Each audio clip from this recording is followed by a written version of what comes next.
Welcome, everyone, to Dead Talk Live. And tonight we have a very, very special guest, Stephen Chiodo, the producer, writer, director of the epic Killer Klowns from Outer Space. Stephen, thank you so much for being here with us tonight. How are you doing? Oh, I'm doing fine, and thank you for asking me. I've seen your show. I think it's really a great show. It's good to be a part of it. Well, thank you. Thank you. That means a lot. And in my mind, you're a legend. You're an icon. And I got to ask you right off the bat, take us back to the late 80s, okay? You wrote this. Now, we're going back to a time where independent filmmaking was not as prevalent as it is today. Everything pretty much had to go through studios. So you wrote Killer Klowns from Outer Space. And the first question I have to ask you, was that the original title for this film? Oh, yes, it always was Killer Klowns from Outer Space. So when you wrote it, did a studio already, pick it up? How did the process work? Well, I'll try to make the long story as short as I can, but it's interesting the journey that it took. Of all places, we were working at Fairy Tale Theater, Shelley Duvall's Fairy Tale Theater back in the 80s, and we were making special props for the show. And the producer, Fred Fuchs, knew somebody who had money to do some low-budget features, and he asked us if we had an idea. And I had this idea, Killer Klowns from Outer Space, so we went and pitched it to Trans World Entertainment. Now, at this time, the video market, the VHS market was kind of booming, and places like Blockbuster were starting to really take off. So Transworld was looking for an outlet for videos. So they were producing a lot of kind of low-budget films that they could have a limited theatrical release and then ship it off to video stores. So that was the opportunity that presented ourselves. You're right. Independent films were really difficult to get financed before that, but this was a magic time. Because of this Blockbuster, these video stores that were opening up. So we just, I guess we didn't even have a script. My brothers and I went in there with a maquette. I sculpted a maquette of a clown with a ray gun. And my brother Charlie did a poster, a one sheet. And we had like a one-page treatment, and we pitched it. And Moshe Diamant, the executive we pitched it to, said, I could sell that. He said, I think he just liked the title, but didn't have any idea what we were really talking about. And we sold it in the room. That was it. Our first pitch, our first sale, and we got it. That is awesome. That is so awesome. And, technology is great. And the younger generation today with streaming and all the outlets, the overwhelming content, the Blockbuster days, which you and I remember very well. There was something special about walking into a Blockbuster and going to various section where your content was limited to basically what was on the shelves. In today's world, you have all these different streaming networks that have thousands and thousands of TV shows, movies, and documentaries, and on and on. It's like we're drowning in so much content. So I got to ask you, was Killer Klowns a direct VHS movie? No, it wasn't. Actually, they peddled it around town, around the country. They made, I think, maybe 65 prints, and each weekend they would open it in a different city. Portland, Los Angeles, Austin, Chicago. And they would peddle it around. So it did get a theatrical release across the country, but I'm telling you, it was kind of disappointing. They promoted it pretty well in each city, but I remember here in Los Angeles, it showed for the week, and we have the LA Weekly, which was like a local newspaper that comes out and kind of promotes entertainment activities in the city, and it was Pick of the Week. And LA Weekly came out on Wednesday, called it Pick of the Week, a must-see movie, and then we closed on Thursday. So it was no matter what it did, they just had it. The idea was just to distribute it around the country really fast, which fulfilled the theatrical release for the VHS distribution deal. So I think they got like $1 million for the VHS sale. So I don't think it was a real serious theatrical release. It was just as per the contract to get it, to get the deal with the VHS companies. I'll tell you what, I've spoken to a lot of filmmakers, and for them to get the kind of release Killer Clowns is the way you just described it, they would kill to get that release in a city, at least for a weekend throughout the country. So that's not bad. That's not bad at all. Now, what happened once the movie did hit stores like Blockbuster and independent video stores? Well, I think that's where we found our audience. It was through the VHS distribution, Blockbuster, and all those video stores, but also USA Cable Mm. ran, and they ran the hell out of it, and it was always showing. And I think between USA Cable and VHS, it just got really popular. And in fact, it was reported that they couldn't find copies of it on the shelf. People would steal it. They'd take it out again and again, and then they'd steal it, and they'd have to buy more until I think the original VHS distribution deal it ended, and there weren't any copies of it. And people were buying Spanish versions Yeah. from Mexico, from South America, because it was so rare to find one. Now, So I gotta ask you, when the success really set in upon releasing in VHS, this being your creation, your baby, did it surprise you as well? Oh, yes, it was a big surprise. Look, my brothers and I tried to make a film that we wanted to see, that had all of the scares and the laughs and the monsters that we would love to see in the movie. So it was really just like a fan film for us. So I'm really surprised and pleased that it's kind of lasted this long, that the people that saw it in the 80s really liked it. And then they got married, they had kids, they showed it to their kids. Those kids liked it. They showed it to their teenage friends, and then they grew up. So it's like multiple generations, 3 generations of fans that have grown. And I'm so surprised, and I can't believe it. So 33 years later, and I always tell people history is the biggest critic. That is, history time will put a film in its place. And Killer Clowns from Outer Space has definitely been judged by history, and it's in one of those classic categories. How do you feel that even today's generation, with the internet and things have changed so much over the last 20 years, that this movie is still attracting today's generation and they're watching it? I'm floored. I mean, it is more popular now than it's ever been before. They've launched merchandising, Halloween masks and costumes, and T-shirts all over the place, and poster art.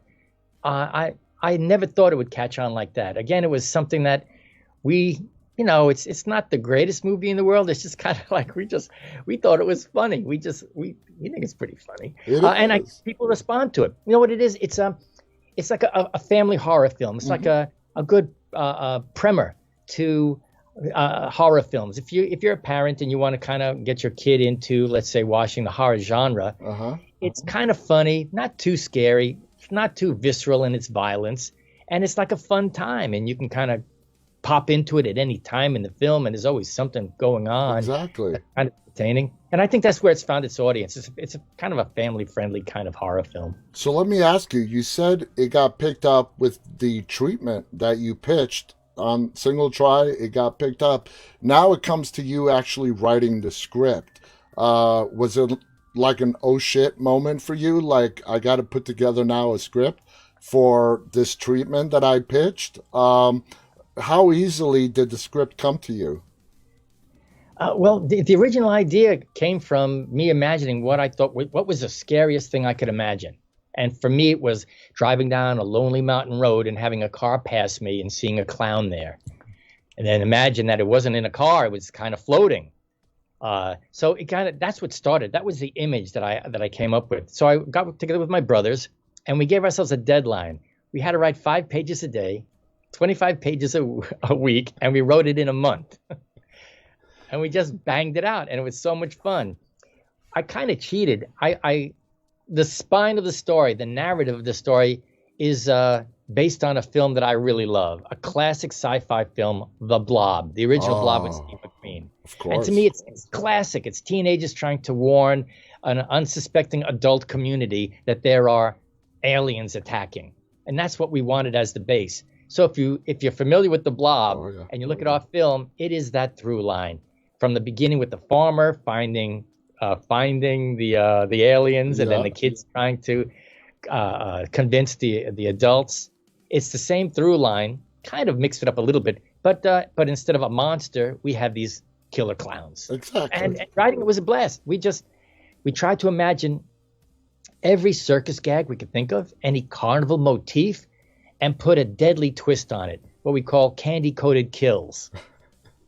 Now, clowns throughout the decades, and as much today as it was back in '88, they are still like the perfect vessel for a scare. Okay? Uh, Taking us back to the '80s, would you say killer clowns uh, not started, but picked up the trend with clowns in horror and making them into something more scary and presenting that to the audience? Well, I think there's always been an element of clowns that have been scary. You can think back as far as Lon Chaney, Mm-hmm. more frightening than a clown after midnight. Stephen King had It, although I hadn't read the book or anything, but I think we're kind of tapping into the same thing. Yeah, It's that dichotomy, that the contrast of something that's supposed to be friendly but is malevolent. And that's what we tried to do. And one of the main ideas was sort of like a comment on society. You have like Ronald McDonald and these clowns, and you don't know who these people are. You don't know what's behind that mask. And yet you very willfully just give your child to these people. You sit them on their lap, you leave them at parties, and you don't really know who these people are. It's that exactly. kind of unsettling fear that, not that I have a phobia, but I just never felt really comfortable around harlequins, clowns, gestures, and that kind of I mean, stuff. it's a real thing. I forgot what the actual diagnosis is, but clown phobia, and I don't know what the I knew it. I just can't remember it right now. I think phobia. Yeah, there's an actual real uh, recognized phobia that is recognized by mental health professionals around the world, and it's very real. And there are people that are just absolutely terrified of clowns, and the horror genre has really tapped into that, and taking it to extreme levels.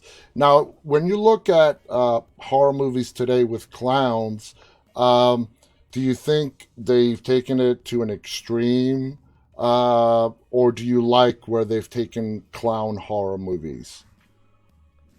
Well, I don't want to critique. Of my personal opinion, uh, I think what they've done, they've taken the clown as an icon, and pretty much just gave him a chainsaw or Yeah, gave him an axe.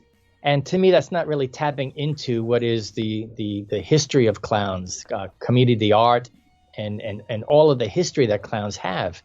So to me, it's kind of a cheap version of just using the image of a clown and just making it a serial killer. exactly. There are some films. I mean, the film Clowns, I forget the director's name, about a cursed costume that a father puts on at his kid's birthday party, and Hmm. it's cursed, and he starts turning into this demonic clown. I think that's a more clever way of dealing with, let's say, the clown as a horror figure. Yeah, yeah, and I think what somebody wrote it. It's colorophobia. That's what the Oh, fear of oh, clowns are.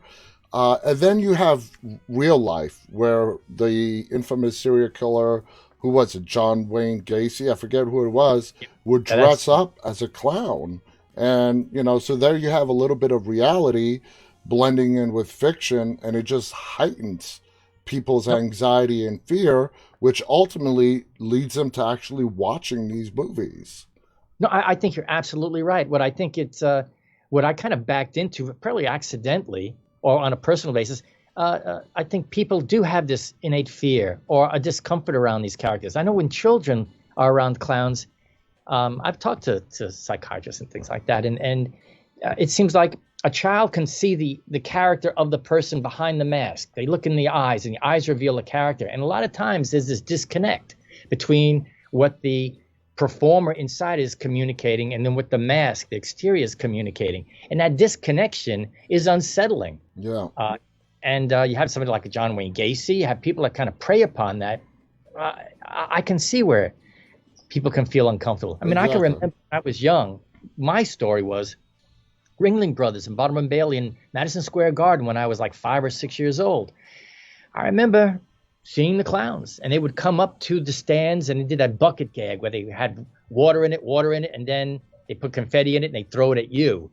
And this clown was right next to me, and I felt uncomfortable. Like he's really big, he's tall, and he's in my personal space. Mm-hmm. And I'm feeling kind of uncomfortable, and yet everybody around me is laughing. My parents are laughing, my brothers are laughing, and I'm feeling this disconnect. And I think that's kind of at the core of, like, at least my discomfort with clowns. It's a disconnect.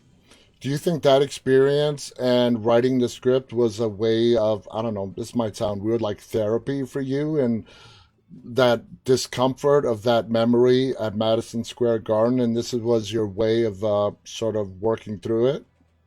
Nope. Okay. Nope. Okay. No, That was really. a stretch. That was a No, it's stretch. true. I remembered it because, I mean, when I thought about what I thought was the most frightening, to me it was a clown. So I guess at the core it might connect, Mm-hmm. but it really was taking that premise and then just spinning the hell out of it. Mm-hmm. I mean, I like horror movies. I like monster movies. I'm not really into the visceral horror and the violence to women. I never was. At an effects company, we never got involved in those kind of movies. It just, I found it kind of distasteful personally. But it was always monsters. Like a monster can kill somebody, but a guy with an axe and a knife slitting somebody's head Yeah, off. that's yeah, for me too. I mean, that doesn't scare me. It could be entertaining if it's done properly, and there are, I got to tip my hats. There are a lot of filmmakers who can still make slasher movies and make them interesting and entertaining. But as far as scare, no, it doesn't scare me. It's just a lot of blood, guts, and gore, and that's all there is. And when you sort of dig below all of that, you find out there's no real story there. It's just 90 minutes of blood and guts. And shock. I mean, it's to me, those films are more real. I mean, a person with a knife to me is much more frightening Mm-hmm. than a clown with a popcorn gun or a monster like a creature from the Black Lagoon. I mean, those are fantasies. So you could have fun at the movies. You could leave there with a good experience. But the other ones are so visceral, so realistic and violent that the feeling I'm left with is not something that I want to pay $15 for. Exactly. Exactly. Now, this is your script. You produced it, you directed it, you wrote it. At any point in the last 33 years, have you retained the rights or have you sold them? Yeah, it's called The First Picture. No, it's one of those deals where it there were certain terms that we would not own it. It was work for hire. I got paid my director's fee. I got paid for writers. My brother Charlie co-wrote it with me, and my brother Ed, who produced it with us, he did some writing with us as well. So we got our fees, and that was pretty much it. We knew going in what we were getting involved in. We would have no rights. Nothing would be done with it. So even at this point right now, we don't see any merchandising dollars. We don't see any money from it except, my Directors Guild. It was Writers Guild and Directors Guild, so I got into the union. So I see residuals. I still get residuals on the film. It must be nice. But that was it. And interesting, our first pitch was so great. Oh yeah, that's great. I haven't sold the film since. And we pitch all the time. It's like my occupation. I've done television and I've done other things. But as far as a feature, nope. Look at that. That was the one and only. We're still trying. But it was a good one. It was a very good one. How does it make you feel that it's actually a part of Universal's Halloween Horror Nights? I mean, how does that make you feel? That was great. I mean, after all these years, we've noticed the fans love the film, and we go to conventions, and we have a really solid fan base. But when Universal said they wanted to do a scare zone in Florida, we said, fine, let's do that. And it was so successful that in the subsequent year, they did the actual haunt in both Florida and Universal, which was really great. And I'll tell you, they were both great, but Hollywood was really fantastic. I mean, for me to walk through that maze, it was like reliving a live version of the movie. And I was blown away. And we made sure that people from MGM, who control the rights, I wanted to make sure that they went there so they could not only see the audience, but they would see that there is this fan base, this crowd. You see what happens? I guess it's earned a kind of a cult status right now. Oh yeah. But when you're going for funding and financing for films, uh, the bean count is the financial people don't really count that. It's not a big enough market. Mm, It didn't have a theatrical release in Europe, so when they asked for the international numbers, the box office, there is none. And the mhm, box office in the U.S. is pretty poor because it was that kind of like direct to video type approach. mhm. So without any real box office to tout, nobody ever really wanted to do the sequel, which I'm telling all the fans, we've been pitching it since we made the film. 35 years now, we've been pitching the goddamn sequel. But now with Universal, with I guess the company Fright something that did all the costumes and it's a cocoon gun and everything, that's kind of excited, I think, the people at MGM to see that this is a franchisable property. So we're looking forward to actually doing something. But don't get me wrong, I don't control it. I'm saying this Okay. is our hope and wishes. Don't have Well, people say, that's "Oh, why I asked you about do the it." rights thing. I wanted to know, and thank you for clarifying that it's MGM. Now, for me, there are movies that should never be remade. This is one of them, and luckily, it has not been remade. Are you happy, or would you like to see a reboot of Killer Clowns from Outer Space? Well, I'd like to see one. Believe me, over the last 30 years or so, we've had conversations. We've come close a couple of times putting something together, but Hollywood works in a glacial pace and deals Hmm. fall apart because the musical chairs of the executives. Hmm. It hasn't really happened.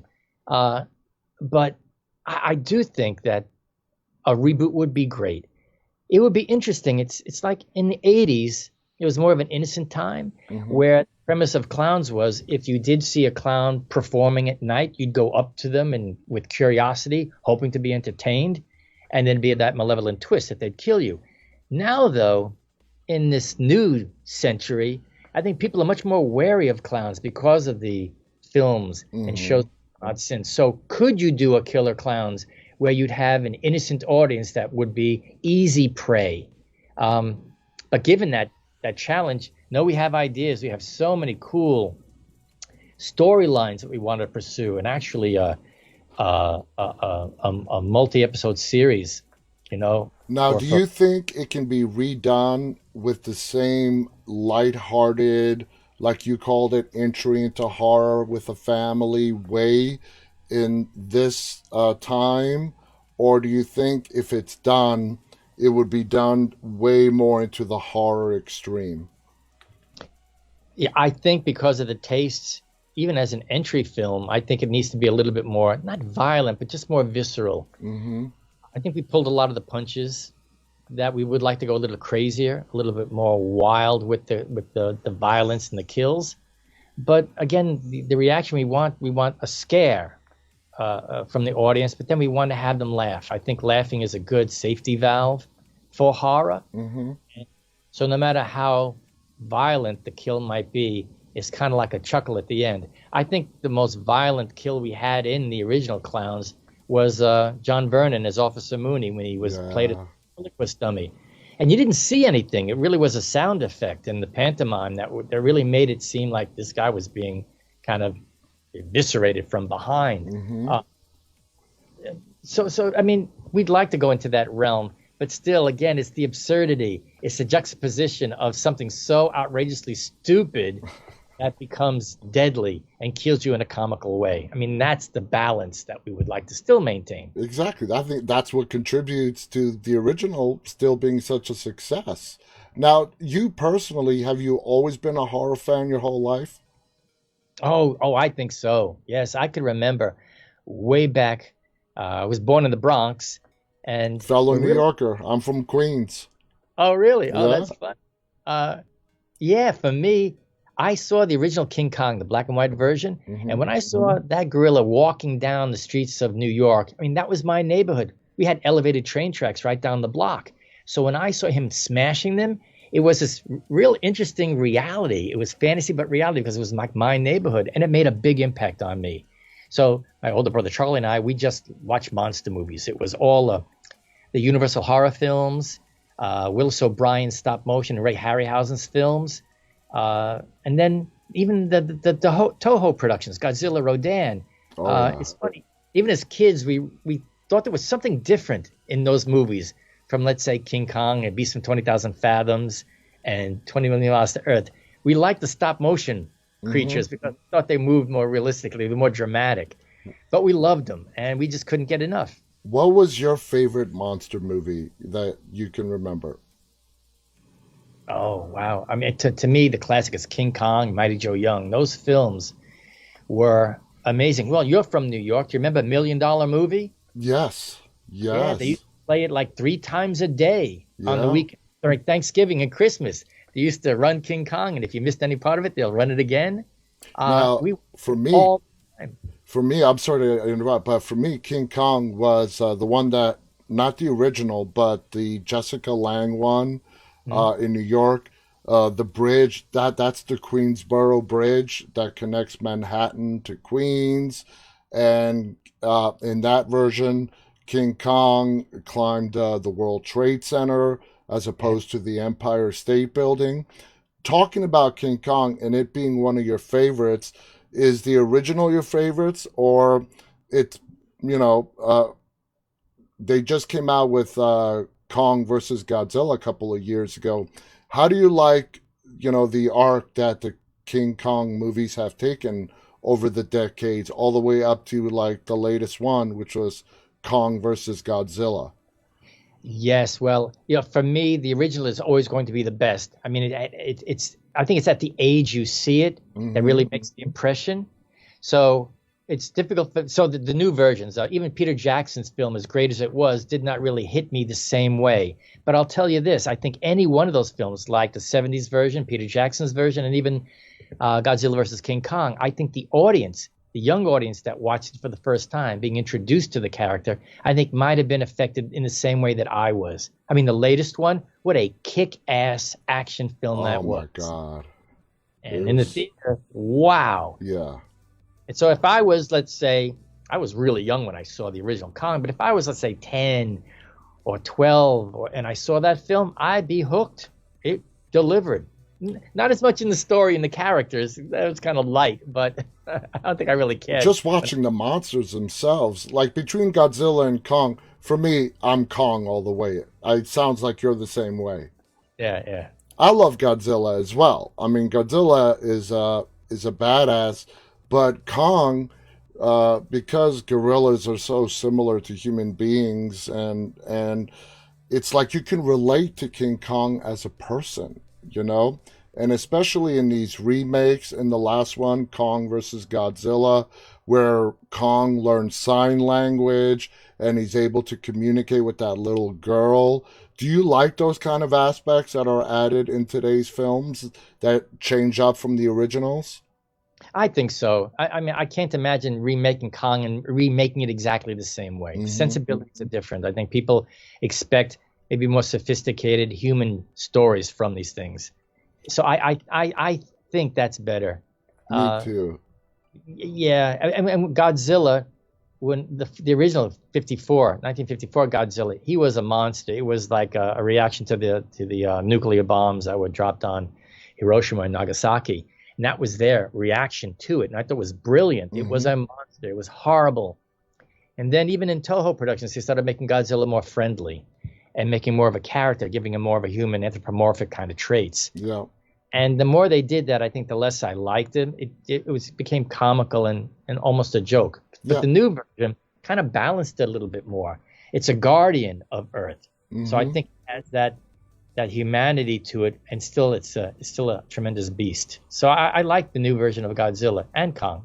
So when you sat down to write Killer Clowns from Outer Space, and you being a horror fan, was it a difficult balance to bring in that horror element and also keep it lighthearted at the same time? Uh, it's interesting. I wouldn't say it was difficult. It was just a stream of conscious. We were just talking about having fun. We followed the beats of the classic sci-fi. The teenagers find out that there's an alien race attacking, killing, and cutting back and forth between them telling the adults and the clowns killing. And it was just building some kind of tension, building the invasion to its climax, and just coming up with gags, kills that were interesting and funny and unique. So the whole thing was a blast. We would just be laughing, coming up with stories, and uh, uh, we'd say, okay, what's what's a clown gag? Oh, making balloon animals. That's fun. What can we do with a balloon animal? Let's make a dog. Okay, let's have a bloodhound going after them. Uh, so so it was just like a brainstorm session. So it was always fun. Uh, there were things that we wrote in the original screenplay that were cut out, made the film too big. The climax was really, really big, multiple climaxes. And we trimmed it down to one. But no, I wouldn't describe it as being difficult. I think it was just, like I said, 5 days a week for 4 weeks, 100. That Sounds was like it. you guys just had a blast writing it and then actually filming it. When it came to the alien aspect of the film, was there any inspirations, like, for example, War of the Worlds, that you drew on? What were your inspirations for the alien aspect of the film? Oh, well, let's see. Um, it was a combination of all the films we loved. Invaders from Mars. Remember how those big goofy things Yeah, walk like this? You can see the zippers. That's kind of what I wanted the clowns to be. These big kind of goofy things that were kind of goofy, but they would kill you. There were a lot of sci-fi references. The power chamber, where Mike and Debbie see, they realize that they're in a giant spaceship. yeah. That's from Forbidden Planet. It was the Krell labs down in the planet. That's where that came from. So it was the Blob, Forbidden Planet, Body Snatchers with the Yeah. pod. We had cocoons. There was another Corman film, Beast from the Haunted Cave, and even Aliens had people in cocoons, and that's where we Yes. got. Not we didn't take it from that, but I think we came up with those ideas. But I know it was influenced by those films that we It loved. was inspiration. Yeah, and even Warner Brothers cartoons. When Dave the cop goes into the jail cell, that suspenseful scene, and he's looking in the dark, and he sees these footprints all over the wall, all over the ceiling, Yeah. everywhere. That's from Duck Tracy, a Looney Tunes cartoon when Daffy Duck was Dick Tracy, and so we thought that was funny, so we put it in. So yeah, there's a lot of references: Warner Brothers, Looney Tune, Mad Magazine, but a lot of sci-fi, 50s sci-fi.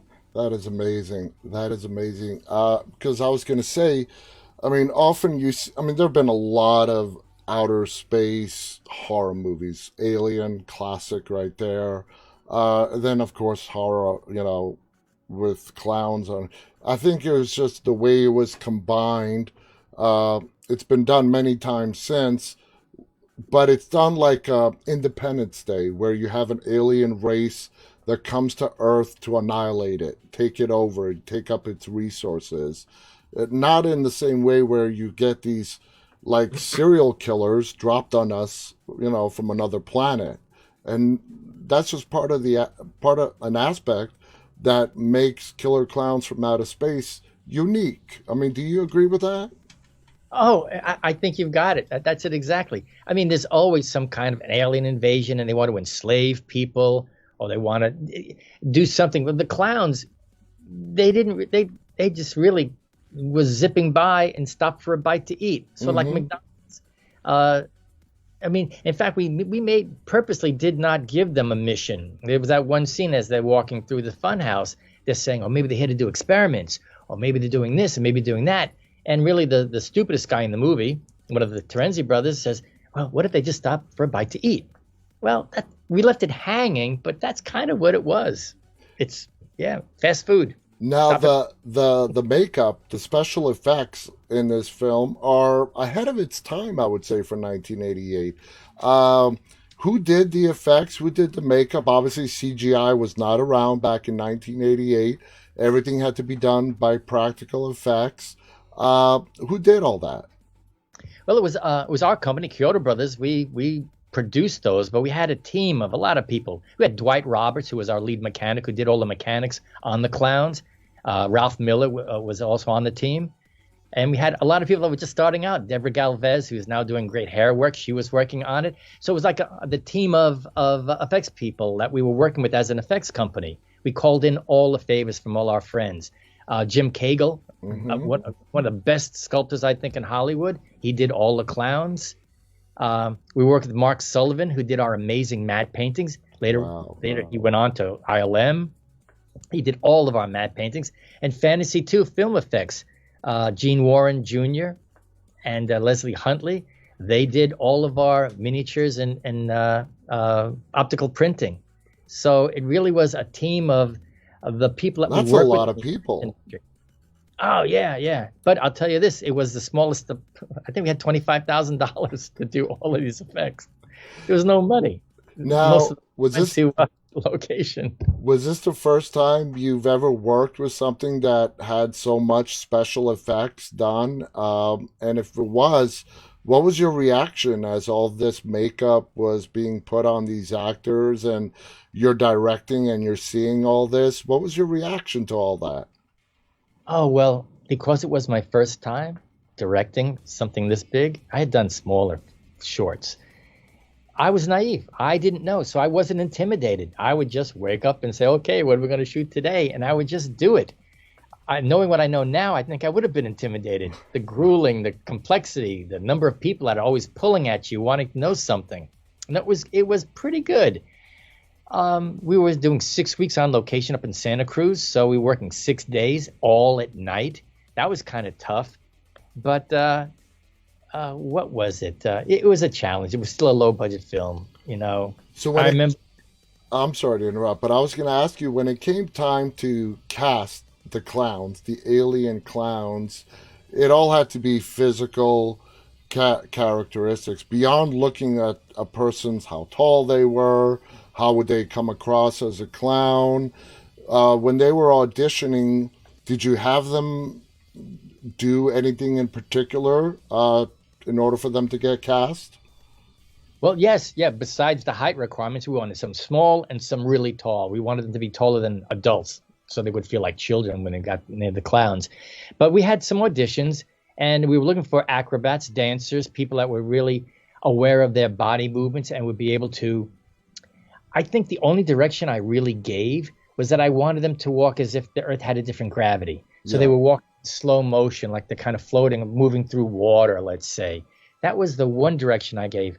But beyond that, it was like a scary mime. You know, what they would do, they would be, I wanted a clean silhouette so we were able to see their actions, especially the shadow gag. I wanted to Hmm. make sure that they saw his hands were out and that he was actually doing something. So it was really, I'm a stop motion animator, and I think I was kind of using them as living puppets, kind of posing them as to how I wanted them to pose, and then I let them fill in the actions. So when you saw the final product, were you happy with how the effects and how the clowns, the actors, how it all came together when you saw the final product? No, not really. No, it's just as a creative person, I always want to make it better. So Yeah. even I only had a couple of takes on the damn thing. So we go, okay, okay, all right. Well, that's all we can do tonight. So let's do some insert shooting later on. We did some insert shooting at our studios after we wrapped, and those shots came out much better. The lighting was better, the performances were better. I was able to focus on it. But when you're cranking through, I think we're doing like 6 pages a day. It's it was a lot of compromises. I Yeah. not to diss anybody. We all did our best under the circumstances, but and like any artist, when I achieved something, then I wanted to make it better. I wanted to make it better. Let's try another take and do this. But I even as a producer, wasn't able to kind of squeak out more time. Oh, a funny story. I did manage when we shot the clown in the sidecar, Uh the huh. original idea. We actually shot it the first time. It turned out awful. We didn't get any light on the background. Everything was dark, so it looked like we were on a stage. So it didn't look like we were on a location with the guy on a sidecar next to the car banging into it. It was a really complex mechanical effect. But you didn't get the effect because you didn't see anything but the clown in the car.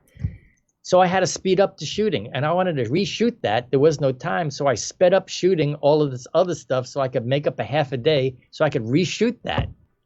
So that was the kind of schedule I had. That's awesome. You know, you found a way to make it work and you found a way to do it the way you wanted to, and it came out great. Now, working with your brothers, the Chiodo brothers, I mean, what's it like working closely with your brothers back when you were making the movie and beyond that? Do you guys get along? I'm sure there's some sibling, as there is with every siblings, some gagging and the older ones picking on the younger ones. What's the relationship like with your brothers? It's pretty much like that. It's any kind of sibling type relationship. It's interesting. We all have our different categories. I mean, I usually write and direct the things. Charlie's our production designer, so he would handle the art direction. And Edward does the mechanical effects, but also works as our producer, handles all the financing. So we each have our, let's say, area of expertise, but we collaborate across all of those different things. And like any kind of creative involvement, there are disagreements, and it might get more, how can I say, Personal.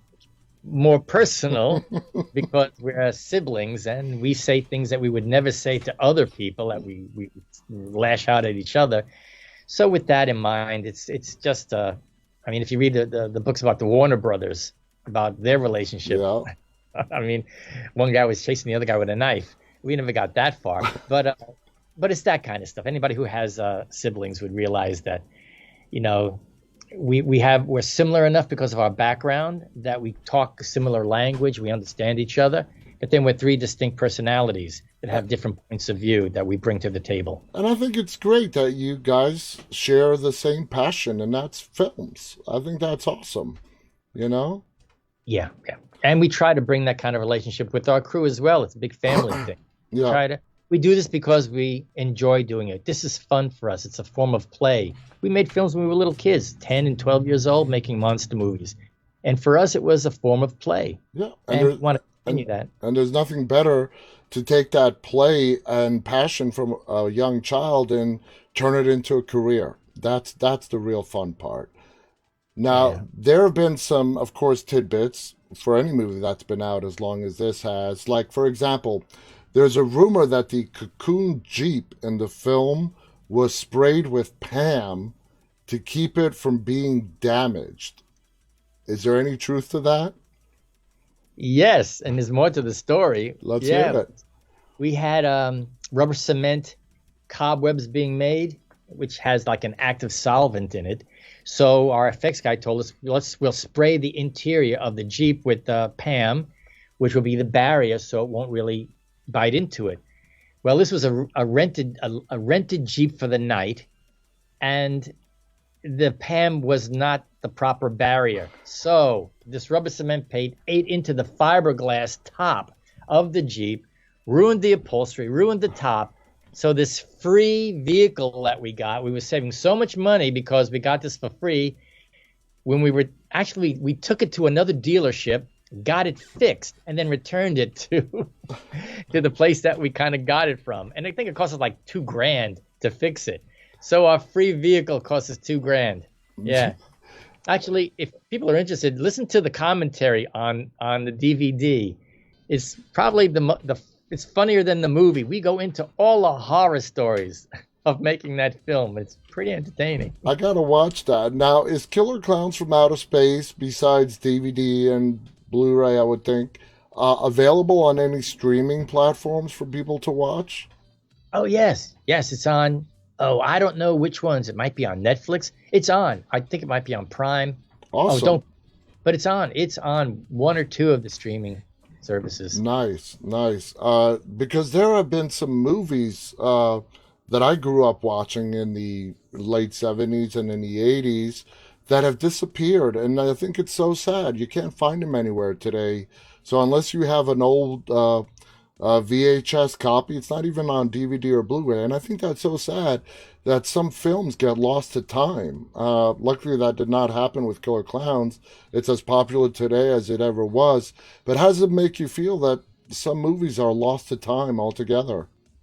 Oh, it's very upsetting. Because I like to watch them. I really like watching those old black and white films and the '80s films. That was a magic time for us in Hollywood, making those kind of pictures. But I think Amazon Prime has a great collection. If you Yeah. dig really deep, they've got a good collection of stuff. And Um, Killer Clowns is actually playing on Cinemax this month, at various times throughout the month. But that's, I mean, right there, it's playing on Cinemax, the cable satellite channel, for people to watch. I mean, that right there shows you how this movie has endured the test of time and is as popular as it ever has been. Oh, I'm surprised. We're asked to attend screenings all over the country. I think even in England, I think Grant and Suzanne are going to a convention and they're showing the film.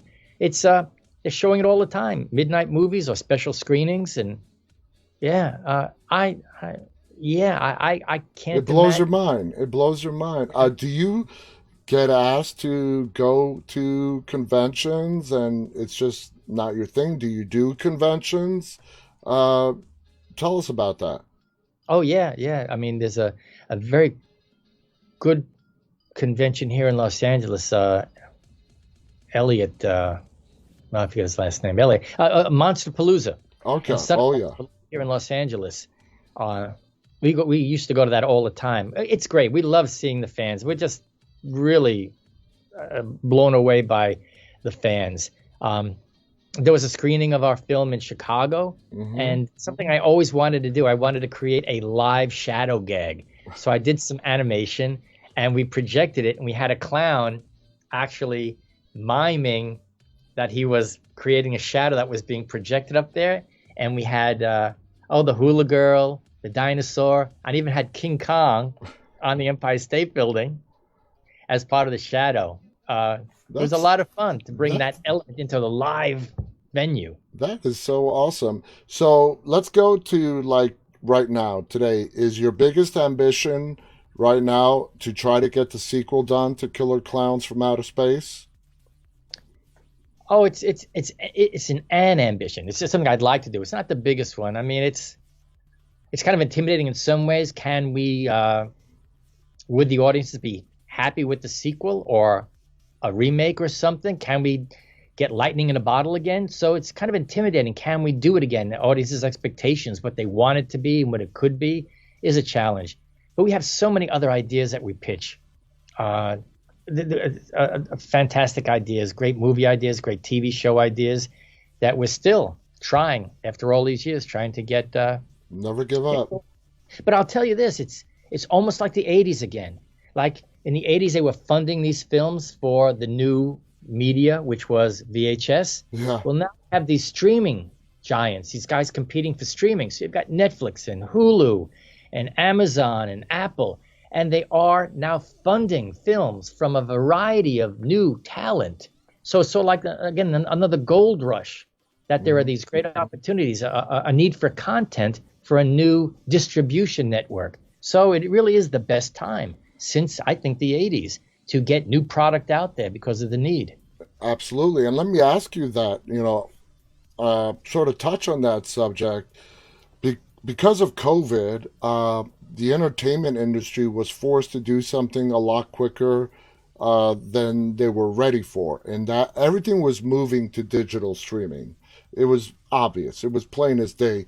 COVID really sped that up. And now the problem is you have all these different networks with their own streaming service and their own fees. Obviously, subscribers are not going to pay for each and every one of them.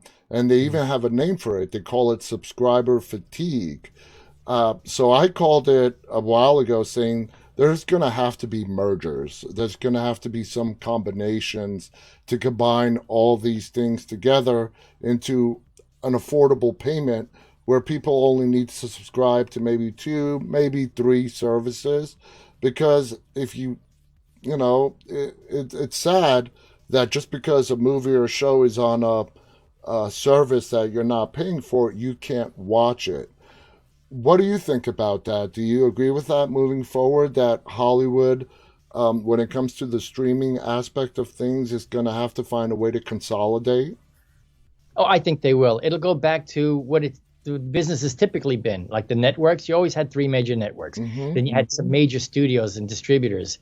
I think it will. Right now, we're seeing, again, it's like the gold rush. Everybody's creating their own content, creating their own streaming services to create their library. Yeah. But then Disney, Netflix, and some of the big players, maybe even Apple, that might be the big three. And what they're going to do is they're going to buy Prime. They're going to buy these other places, and they'll package them as part of their network. So I think what these smaller ones are doing, they're creating a library that can then be sold because they're Exactly. not going to be able to compete. That's Yeah. my feel. No, I completely agree with you. The smaller companies are going to be bought up by the bigger companies, and it'll be like you said, the three major networks like we had back in the '80s. CBS, NBC, ABC, and And that HBO, Showtime, I remember the first cable networks. It was yeah. Showtime and HBO, and then maybe Cinemax, maybe. Yeah, but the rest were just small little. I've got one that you probably I don't know if you've heard of this. Cable did not come to Queens till 1987. I remember the exact year because as a kid I was 17, no 13 in 1987, and I was longing for cable to come to Queens. It didn't come until 1987. So I was very ecstatic when cable finally came to it was available in Manhattan, just not in Queens. There was a Oh. service called WHT. What it was a box that you had installed in your home, and it only ran from like 8 o'clock at night to like 3 or 4 o'clock in the morning. And that was the only outlet we had for watching anything that was not broadcast over the air. WHT was eventually bought by HBO. Okay. Hmm. But I'm surprised because we had this installed in my home that a lot of people don't remember WHT. And I think it's called, so it was, the letters were like World Home Theater or something like that. But I'm Hmm. just, recounting stories because people nowadays, like we said, are just so overwhelmed with content. There was a time where we were starving for content, and I can, raise my hand to that aspect. Well, I didn't realize that because I mean that was when MTV started, Comedy Central started, and I mean we I was in Los Angeles at the time, Yeah, 1981, and we were watching MTV and no, no, Cen- cable yeah. did not come to Queens. It was available in Manhattan. It did not come to Queens till the summer of '87. I remember exactly. That's how much of a I was waiting for it to come. And yep, summer of 1987, finally, cable television came to my area in Queens. Wow. So yeah, yeah. Before that, we were just starving for content. I remember staying up late hours in the night. We didn't have MTV. There was Friday night videos where you could watch music videos. Yeah. So man, just how much the world has changed in the last 30 years or so. Before we go, what is your feeling in regard to today's horror? Do you like horror movies today? If so, is there a particular subgenre in horror that you particularly like more than the others? Uh, yeah, there are some I think are really great. Like It Follows. Mm-hmm. I thought it's a fantastic film. I mean, it takes you know, um, all those slasher films when kids were having sex. They would get killed by Mike Myers or somebody. Well, now the act of sex is what causes the monster. I thought it was brilliant, and Babadook I thought was great. Yeah. But I always loved James Gunn's film, his Slither. You remember Slither? I mean that's so. I just love that film. Awesome. But I'm Awesome. always attracted to comedy. The Tucker and Dale versus Evil. I love that film. Did you like The Evil Dead 2, which took a very serious, scary movie, which was the original Evil Dead, and then Evil Dead 2 came out, and they threw in that comedic element with Bruce Campbell and all that? I think so. That work to me. That's a great balance. Sam Raimi does really great work. Even in his scary films, there's this kind of comedy to it, this absurdity to it. And I think in subsequent versions of Evil Dead, he kind of played into it with the characters more. I mean, Bruce Campbell is just he's Yeah, just great. he So is. yeah, I like that because when I go to the movies, I want the full spectrum of emotions. I want it to be a great love story, a great action film, a comedy, and a horror film, and a suspense film. I think a good film should kind of touch all of those bases in one way or another. Absolutely. For me, one of my favorite horror comedies, it has to be Return of the Living Dead. Ah, yeah, You I know, I don't have a favorite, but when you ask me, what's one of your favorite top horror comedies. That's just one of the movies that comes to my mind. And it's funny because I attended a convention last weekend and we got to meet the writer of Return of the Living Dead. So that was a lot of fun. Stephen, we're out of time. This hour just flew by. Oh, wow. I had so much fun talking to you and recounting stories. Thank you so much for coming on our show. Are there any final thoughts you want to share? Oh, no, I say keep watching the skies. You never know when the clowns are going to come back. But I want to thank you for inviting me and My helping pleasure. keeping clowns out there because there will be more clowns coming in the future. I don't know where or when, but Well, they they'll be. will. They absolutely will. I want to thank my guest for tonight, Stephen Chiodo. Thank you to my audience for tuning in. Have a great night. Till next time, on behalf of Stephen and myself, stay safe. Stay walking, guys. Good night.